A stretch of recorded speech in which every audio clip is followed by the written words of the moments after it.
लोगोफोर नोंथांमोनखौ गिबियावनो गासैखौबो चेनेलाव बरायना लाग्रोनाय जाबाय। लोगोफोर नोंथांमोननि थाखाय जोंहा साख्रि ओंखारना फैदों दै एसएससि निफ्राय। दा बेनिखायनो नोंथांमोना गासिबो बे भिडिअखौ जोबजासिम नायलांबानो जाबाय। जायफोर नोंथांमोना मेट्रिक पास जानाय नोंथांमोननि थाखायबो जोंहा साख्रि ओंखारना फैदों आरो बेजों लोगोसेनो हायार सेकेन्डारि पास जानाय नोंथांमोननि थाखायबो साख्रि दङ आरो बेजों लोगोसेनो जायफोर ग्रेजुएसन पास जाबाय एबा जायफोर पोस्ट ग्रेजुएसन पास जाबायबा नोंथांमोननि थाखायबो जोंहा एसएससि निफ्राय साख्रि ओंखारना फैदों। गासिबो नोंथांमोना बे भिडिअखौ जोबजासिम नायलां। आं साख्रिफोरनि बागै नोंथांमोना पुरा डिटेल्सै बे भिडिअखौ जों हरनो सानदों। आरो लोगोफोर नोंथांमोना सोरबाफोर चेनेलाव गोदानै फैदोंबा चेनेलखौ साबस्क्राइब खालामनानै लाग्रोबानो जाबाय जाहाथे नोंथांमोना बेबायदिनो साख्रिनि आपडेटखौ मोननो हायो। जोंहा बे एडभार्टाइजमेन्टआ दिनैसो ओंखारना फैदों दै एसएससि निफ्राय। जोंहा बेयो फेज 6 सिलेक्सन पस्टनि थाखाय जोंहा भेकेन्सि ओंखारना फैदों।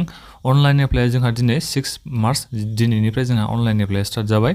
बेनिफ्राय जोंहा अनलाइन एप्लाइ माला जोबफैगोन जोंहा 27 मार्चआव जोंहा अनलाइन एप्लाइ जोबफैगोन। दा बिनि सिगां नोंथांमोना गासिबो एप्लाइखौ खालामनो नाजाबानो जाबाय। आरो बेजों लोगोसे जोङो एससि एसटि नोंथांमोना जों बर'फ्रा गासिबो माने एसटिआवनो गोलैयानोसै। नोंथांमोना पेमेन्ट खालामनांगौनि गोनांथि गैया दे फ्रिनो नोंथांमोना अनलाइन एप्लाइ खालामबानो जाबाय। माने अनलाइन एप्लाइ खालामनाय समाव नोंथांमोना पेमेन्ट खालामनांगौनि गोनांथि गैया। अनलाइन पेमेन्ट खालामनाङा आं बेखौ बुंहरनाय जाबाय। बिनिफ्राय जोंहा कम्पिउटार बेस्ड एग्जामा माब्ला जागोन बेखौ बिथांमोना टेन्टेटिभ डेट होनानै दोनदों। जुन जुलाइ मासाव जोंहा फार्स्ट कम्पिउटार बेस्ड एग्जामा जागोन ना बेखौ बिथांमोना लिरनानै होदों। दानिया आं नोंथांमोना डाइरेक्ट भेकेन्सिनि बागै नोंथांमोना डिटेल्सै खोन्थाहरनो सानदों दै। नोंथांमोना बे भिडिअखौ जोबजासिम नायलांबानो जाबाय। लास्टआवसो जोंहा भेकेन्सिखौ होनानै दोनदों। टटेल साख्रिनि भेकेन्सिया बेसेबां दं बेखौथ' नोंथांमोना थाम्बनेलखौ नायना मिथिखाबाय जानांगौ। अब्लाबो आं नोंथांमोननिसिम खोन्थाहरगासिनो दङ नायलांबाय थाबानो जाबाय। साख्रिफोरखौ जोंहा जेनेबा माबायाव होदों आरो नै मोनफैबायानो बारलायलांबायसो आङो नोंथांमोननिसिम दा खोन्थाहरनोसै आं।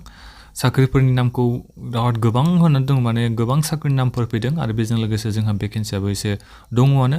जेरै नोंथांमोना नायनो हागोन नाम्बार 1 साख्रिखौ मा होदोंनो साख्रिनि नामा जाहैबाय जोंहा सिनियर टेकनिकेल एसिस्टेन्ट। बे साख्रिखौ नोंथांमोना एप्लाइ खालामनो हागोननो जायफोर नोंथांमोना ग्रेजुएसन पास जाबाय एबा एबभ जायफोर माने ग्रेजुएसन पास जालांबाय नोंथांमोना गासिबो बे साख्रिनि थाखाय एप्लाइ खालामनो हागोननो। सेलारिखौ नोंथांमोना लेभेल 6 नि जोहै मोननो हागोननो।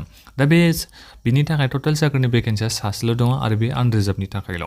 दा बिनिफ्राय नेक्स्टआव नोंथांमोना नायनो हागोन गार्ल केडेट इन्सट्राक्टर बिनि थाखायबो जोंहा भेकेन्सि ओंखारना फैदों आरो बेजों लोगोसे बैसोखौबो नोंथांमोना होनानै दोनदों। नोंथांमोना बेखौ नायबानो जाबाय ग्रेजुएसन पासफोरनि थाखाय बियो। आरो नेक्स्टआव नोंथांमोना गोबां साख्रिनि नामफोर दङ आरो बेजों लोगोसे फरायनायखौबो होखादों। जेरै नोंथांमोना नायनो हागोन केन्टेन एटेन्डेन्ट। बे केन्टेन एटेन्डेन्टनि साख्रिनि थाखाय नोंथांमोननि फरायनाया मेट्रिक पास जानाय जानांगोननो। सेलारिखौ नोंथांमोना लेभेल 1 नि जोहै सेलारिखौ मोननो हागोन। आरो बेजों लोगोसे नेक्स्टआव नोंथांमोना नायनो हागोन हेन्डी थेरापिस्ट दङ बिनि थाखायबो जोंहा भेकेन्सि ओंखारना फैदों। मेट्रिक पासनि थाखाय साख्रिनि ओंखारना फैदों। बे हायार सेकेन्डारि पास जानाय नोंथांमोननि थाखाय साख्रि ओंखारना फैदों। जायफोर ग्रेजुएसन पास जानाय एबा एबभ ग्रेजुएसन पोस्ट ग्रेजुएसन गासिबो नोंथांमोननि थाखाय जोंहा साख्रि ओंखारना फैदों। दा बेनिखायनो जायफोर नोंथांमोना एप्लाइ खालामनो सानदों एप्लाइ खालामनो हागोन। बेहाय गोबांथार साख्रिफोरनि नाम दं आरो बेजों लोगोसे भेकेन्सियाबो एसे दङ। गासिबो भेकेन्सिफोरखौ माने बेहाय रिजार्भ आनरिजार्भ गासिबो केटेगरियाव राननानै होदों। गासिबो नोंथांमोना बेखौ नायनो हागोन दै। गोबांथार साख्रिनि नाम दं। आं बेफोरखौ नोंथांमोननो पुरा डिटेल्सै खोन्थाहरोबा गोबां सम थांगोन आरो माने बिराद गोलाव जागोन भिडिअआ। दा बेनिखायनो नोंथांमोना बे एडभार्टाइजमेन्टखौ डाउनलड खालामनानै नायफैबानो जाबाय। जेरै आं माबोरै नायनांगौ आं बेखौ नोंथांमोननिसिम खोन्थाहरनो सानदों। जेरै नोंथांमोननि मेट्रिक पास आरो अब्ला नोंथांमोना बिथिं नायनो हागोन ड्रेसमेन ग्रेड 2 बिनि थाखाय नोंथांमोना एप्लाइ खालामनो हागोन। लेभेल 6 नि जोहै नोंथांमोना सेलारिखौ मोननो हागोन। बिनि थाखाय टटेल साख्रिनि भेकेन्सिया जों एसटिफोरनि थाखाय बेसेबां दं बेखौ बेहाय लिरनानै होखादों। नोंथांमोना गासिबो नायनो हागोन। दा बेनिखायनो गासिबो जायफोर मेट्रिक पास जाबाय हायार सेकेन्डारि पास जानाय ग्रेजुएसन पास जानाय गासिबो नोंथांमोना बेफोर साख्रिनि थाखाय एप्लाइखौ खालामफैबानो जाबाय। गोबांथार जोंहा साख्रिनि नामफोर दङ नै नोंथांमोना आं गाहायाव लांगासिनो दङ अब्लाबो जोंहा साख्रिनि नामफोरानो जोबा भेकेन्सियानो जोबा। दा बेनिखायनो गासिबो नोंथांमोना बे एडभार्टाइजमेन्टखौ डाउनलड खालामनानै लाबानो जाबाय। आं नोंथांमोना दायो खोन्थाहरगासिनो दङ। बे लास्टआव थांखांनायनि उनाव दं गोबांथारनि भेकेन्सिनि नामफोरा गोबां बुरजा। टटेल साख्रिनि भेकेन्सिया बेहाय दा लिरनानै होथ'दों बिथांमोना 5369टा साख्रिनि टटेल साख्रिनि भेकेन्सि दं होननानै। नाथायबा बेयो टेन्टेटिभ बे साख्रिनि भेकेन्सिया एसे उनावहाय बारायनोबो हागौ। जोंहा एसएससिनि गासिबो साख्रिनि भेकेन्सियानो फार्स्ट एडभार्टाइजमेन्टआव फैखांनायनि उनाव बिथांमोना एसे उनावहाय नटिस होनानै होयो जोंहा भेकेन्सिया बेसेबां जाहैबाय होननानै। दा बेनिखायनो बे भेकेन्सियाबो 5000ल' जानाय नङा बिनि बारा जाहैगोन।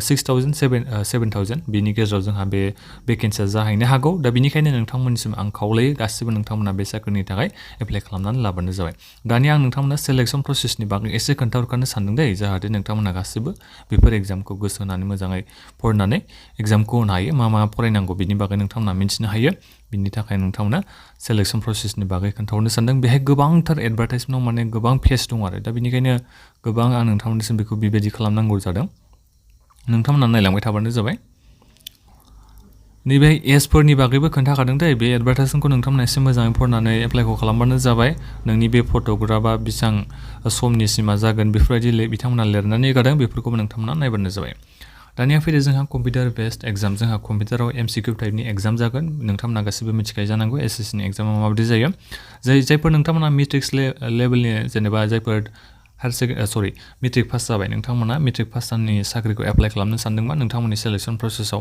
मा साबजेक्टखौ नोंथांमोना फरायनांगोन एबा कम्पिउटार टेस्टआव नोंथांमोननिफ्राय मा कुइसन सोंगोन बेखौ बेहाय खोन्थादों जेनेरेल इन्टेलिजेन्सनिफ्राय जोंहा कुइसन फैगोन जेरै बेहाय जोंहा रिजनिं थागोन बे माबा दङ बेखौ नोंथांमोना नायनांगोन नन verbal series arithmetical number classification figure classification गोबां बेहाय माबाफोरखौ होखादों आरो सिलेबासखौ होखादों बेखौ नोंथांमोना नायनो हागोन जेरै जेनेरेल एवारनेसआव जोंहा मानिफ्राय कुइसन फैनो हागौ बिनि बागै बेहाय लिरनानै होदों बिनिफ्राय क्वान्टिटेटिभ एप्टिट्युड जायखौ जोङो मेथामेटिक्स होननानैबो मिथिनाय जायो बिनिफ्राय जोंहा मा सिलेबासनि सायाव कुइसन सोंगोन बिनि बागै बेहाय लिरनानै होखादों इंलिश लेंगुवेज थागोन बेहाय नोंथांमोननि बेसिक इंलिशनि कुइसन सोंगोन जेरै भोकाबुलारि ग्रामार सेन्टेन्स स्ट्राक्चार सिनोनिम्स एन्टोनिम्स बेफोर सोंगोन बेखौ बिथांमोना बेहाय लिरनानै होदों बिनिफ्राय जायफोर नोंथांमोना हायार सेकेन्डारि पासनि बे साख्रिखौ एप्लाइ खालामनो सानदोंबा नोंथांमोननि सेलेक्शन प्रसेसआव माबायदि फैगोन जेनेरेल इन्टेलिजेन्सनि कुइसनफोराव माबायदि सिलेबास थागोन बेखौ बिथांमोना लिरनानै होदों हायार सेकेन्डारि पासनि साख्रिनि थाखाय जेनेरेल एवार्डनिफ्राय मा कुइसन सोंगोन बेखौ बेहाय लिरनानै होदों बेखौबो नोंथांमोना नायनो हागोन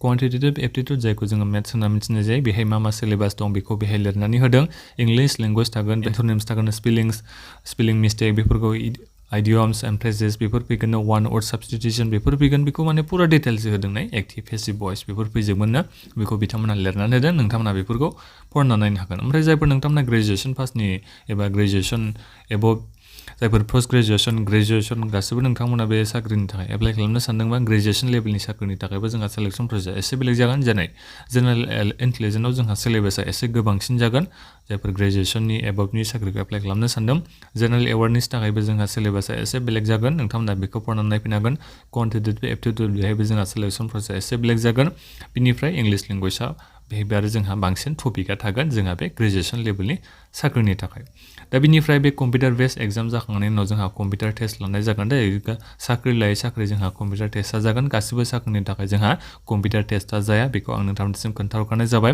सेलेक्शन प्रसेसा मात्र' जोंहा बे माबायाव बे कम्पिउटार बेस्ड केन्सेल जागोन बेहाय नोंथांमोना जुदि मोजां मार्क लानो हायोबानो नोंथांमोना सेलेक्शनखौ जानो हागोन बिनि उनाव जोंहा माखासे साख्रिनि थाखाय कम्पिउटार टेस्ट जागोन बेखौ नोंथांनिसिम आं खोन्थाहरखानाय जाबाय दा बेखिनियानोमोन माबाफोर सोंनांगौ दङबा नोंथांमोना भिडिअ कमेन्ट बक्सआव कमेन्ट खालामनो हागोन माबोरै एप्लाइ खालामनांगौ आं बिनि बागै नोंथांमोननिसिम एसे उनाव खोन्थाहरगोन एप्लाइखौ माबोरै खालामनांगौ बिनि बागै दा बेखिनियानोमोन लोगोफोर बे भिडिअखौ शेयार खालामबानो जाबाय गासिबो नोंथांमोना एप्लाइ खालामनो नाजा बे साख्रिनि थाखाय गोजोन्थों